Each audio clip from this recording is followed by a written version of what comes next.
Hey, about my legs. It's quite possible that I'll never walk again. The doctor just told me.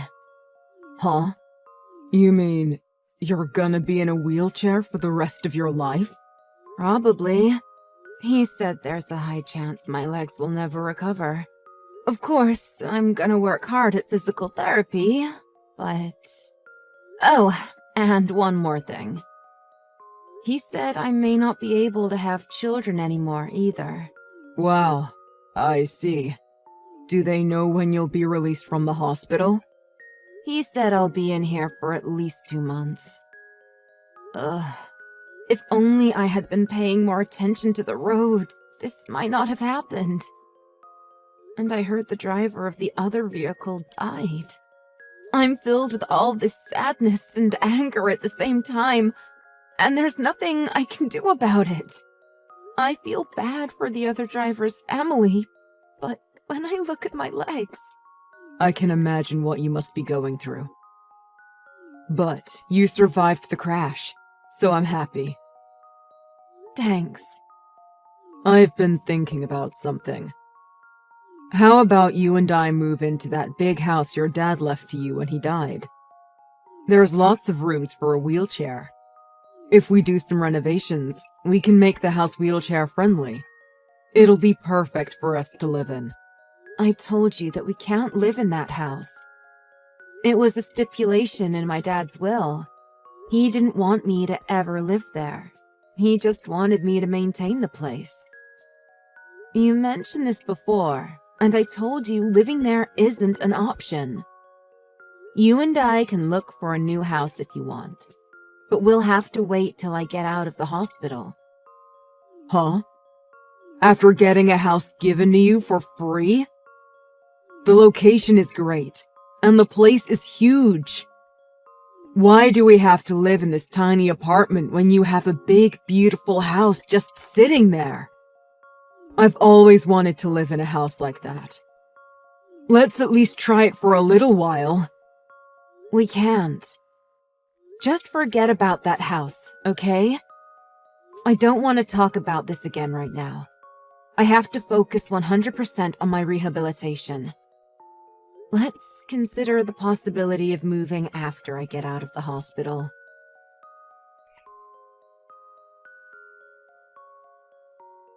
Hey, Caleb! Mrs. Smith just messaged me and asked if we had moved. What's going on?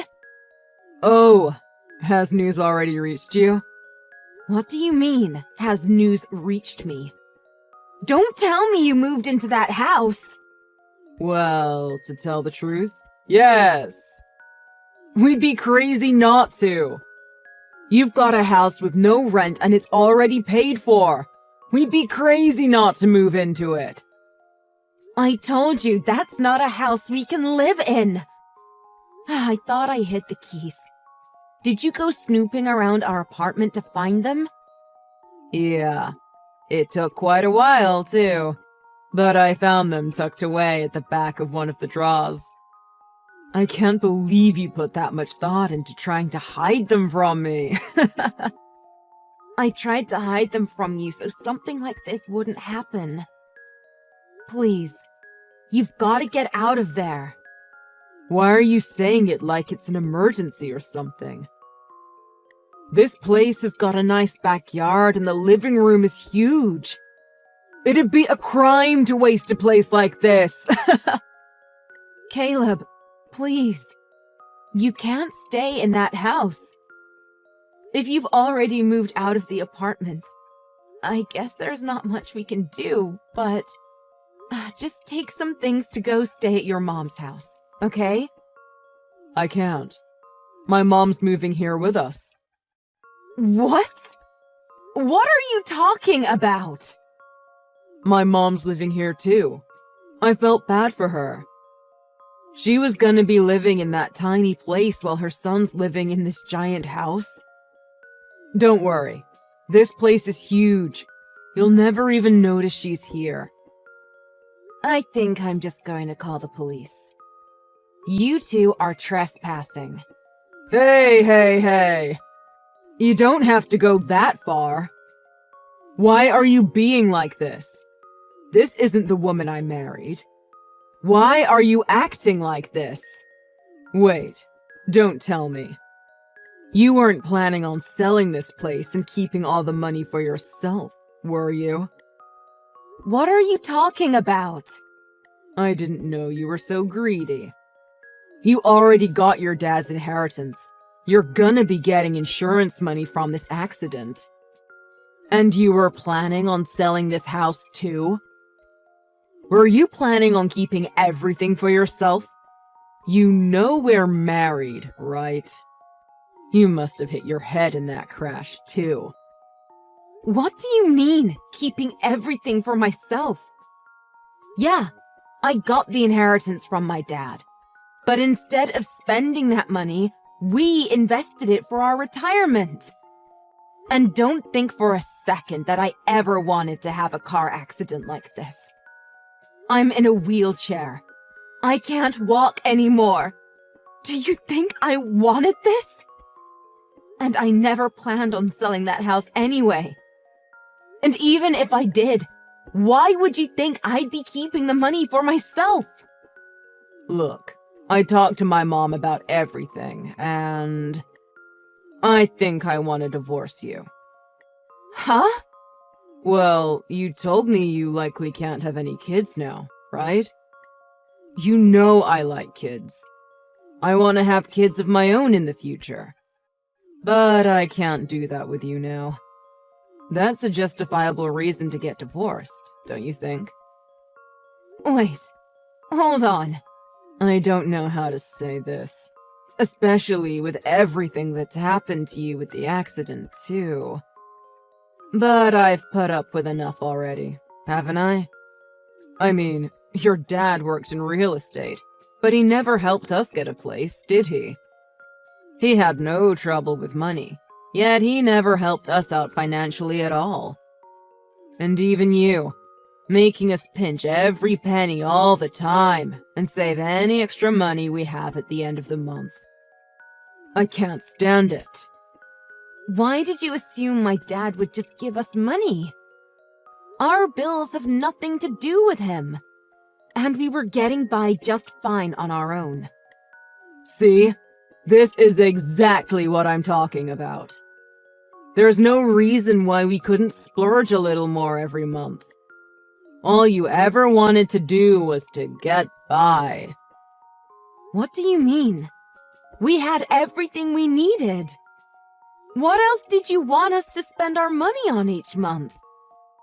Ever since my dad died, you've been talking about money a lot. I'm the type of guy who likes to go out a lot and have nice things. So, when I divorce you, I want this house. You can't live here anyway, so you don't have a problem with that, right? Huh? I want this place. It's like my dream home. It's huge. And I've already moved in, so don't say huh to me. You should be congratulating me on moving into my new house. Even my mom thinks this house is amazing. There's a bedroom at the other end of the house she's gonna use. She won't even be in the way. This place has an upstairs and a fully renovated basement. That's 3 whole floors. A person in a wheelchair like you doesn't need a house with so many stairs. Whatever. There's something I feel I should tell you, even though part of me doesn't want to anymore. That was my dad's house, but I've never lived there. What? You've never lived here? Why not? Didn't you grow up here? You're kidding, right? No. My dad bought that house, but he never lived there either. What are you talking about? This place was kept really clean. And this place was fully furnished. That's why I sold most of the furniture we had before I moved. We maintained it and made sure it got cleaned every few months. But no one in my family ever lived there. Do you want to know why? We had a psychic come in, and they advised us never to live there. They said the place is cursed. That place has a dark history. A guy killed a bunch of people in that house. Are you serious? People were killed in here? Yeah. Shut up. You think I'm gonna fall for something like that? Lol. This place is spotless. Nothing bad ever happened here. And I haven't felt uncomfortable here or anything. The whole place was remodeled in an attempt to get it sold. Check online if you don't believe me. That address is famous. Oh, it is here.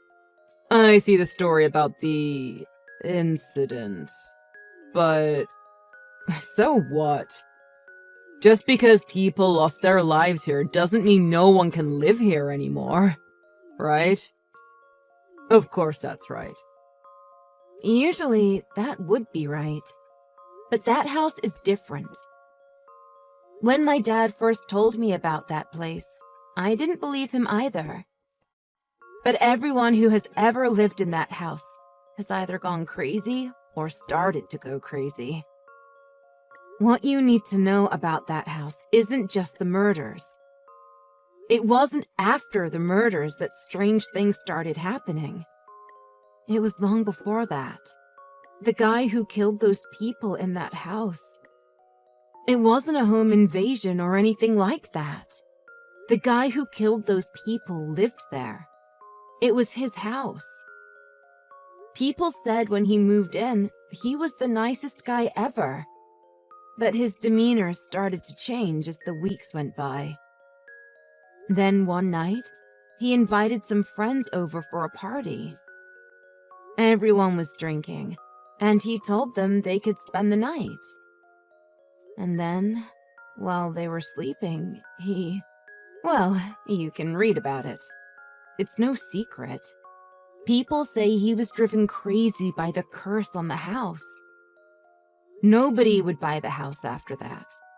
It was on the market for so long. My dad wasn't rich. He bought that house because it was dirt cheap, and he didn't believe in the curse. He thought he could sell it for a lot of money if he held onto it long enough that people forgot. My dad remodeled the house, but couldn't get anyone to buy it.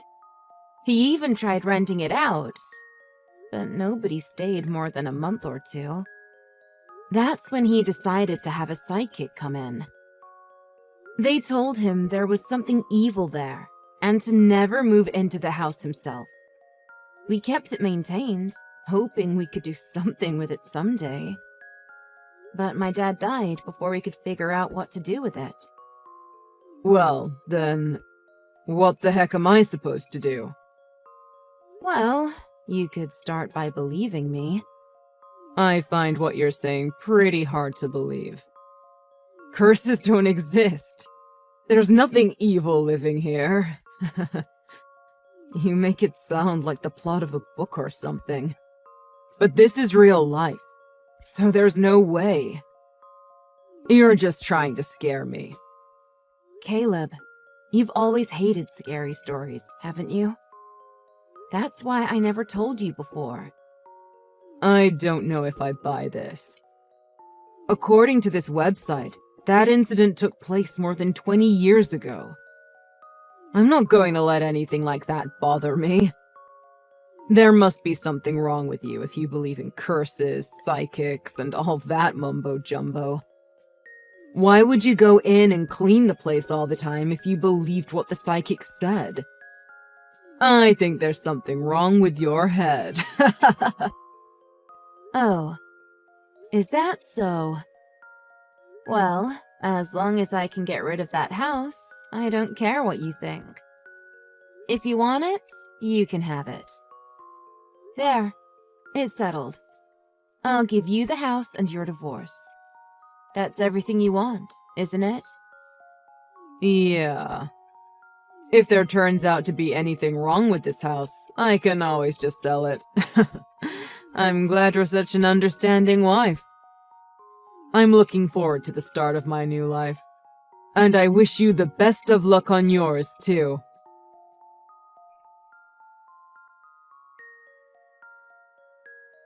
Jenny. Please, message me back. My mom's acting really strange. Jenny, please! Jenny! Are you there? I thought I told you not to message me anymore. I know the day I signed the divorce papers, you brought a new woman into your house to live with you. And I don't mean your mom. You were cheating on me while we were married, weren't you? I can't believe you.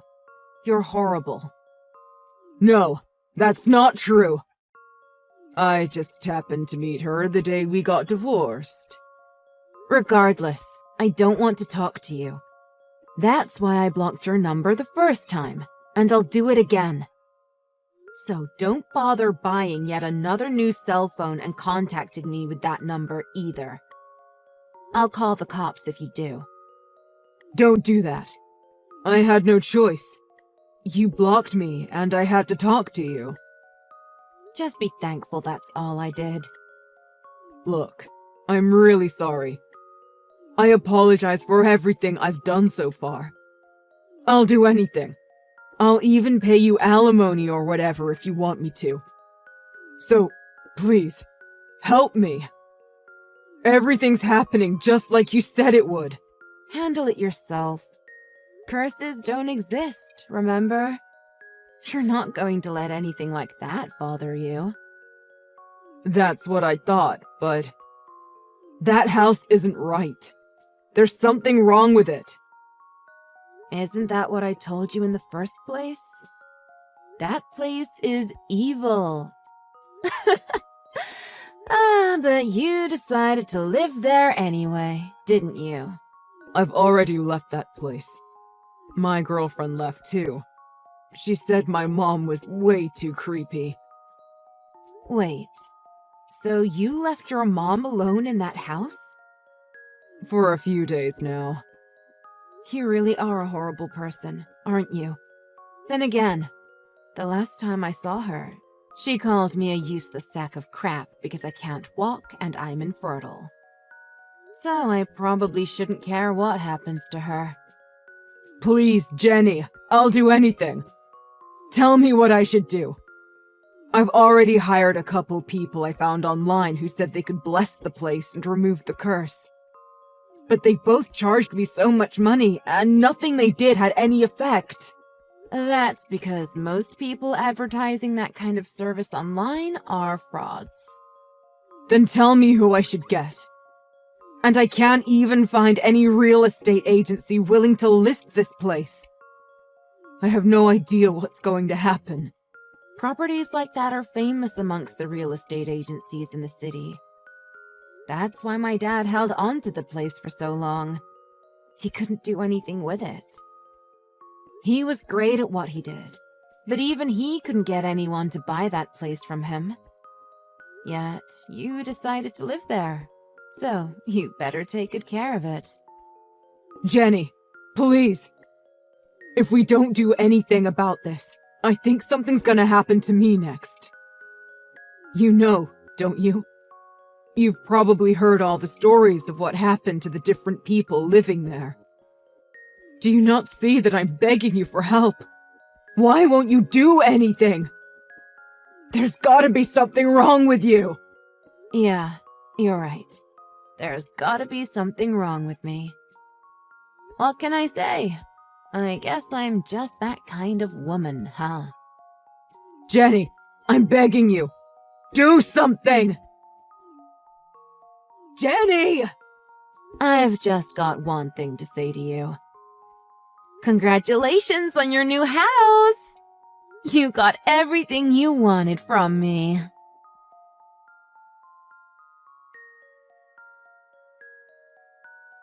After that, Caleb's mom's mental state got progressively worse. I even heard from a mutual friend that she was eventually admitted to a mental hospital. I'm not related to her anymore, so I can't say I really care too much about it. It did make me a little scared, so I went and found Caleb to talk to him. When I say scared, I mean I was scared that he might actually find a buyer for the house. I didn't want anything bad happening to anyone else. Also, at that time, it was just a rumor that she was admitted to a mental hospital, so I wanted to find out for sure. When I spoke to Caleb and he confirmed that it was true, I convinced Caleb not to sell the house and to just keep it, even though he wouldn't be living there. That was also the day I signed the house over to him and had it put in his name. I had to do that because it was part of our divorce agreement. The house would be his. He agreed to keep the place clean and maintained because he was worried that if he didn't, the curse may follow him. In the meantime, he would search around for a legitimate person who could maybe break the curse.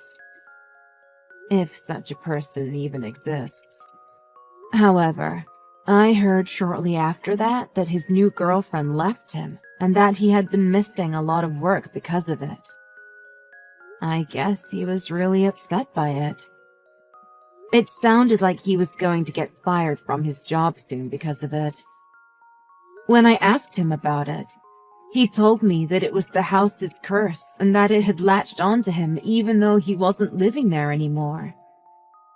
Personally, I think those things were all caused by his own actions. I never thought my dad's final wish would turn out like this. But then again, I got to find out what Caleb was really like and what he really cared about. And getting a person like that out of my life was the best thing for me. Without him around, I was able to focus on my physical therapy and get my life back on track. In fact, just the other day, my doctor asked me out on a date. As the saying goes, when one door closes, another opens. One other shocking, or maybe supernatural, thing happened too. The day after I had that house put into Caleb's name instead of mine, I started to get some feeling back in my legs. When I first had the accident, the doctors thought I may never walk again. Now they're convinced I'll be able to make a full recovery. I'm sure this is all just a big coincidence. But then again...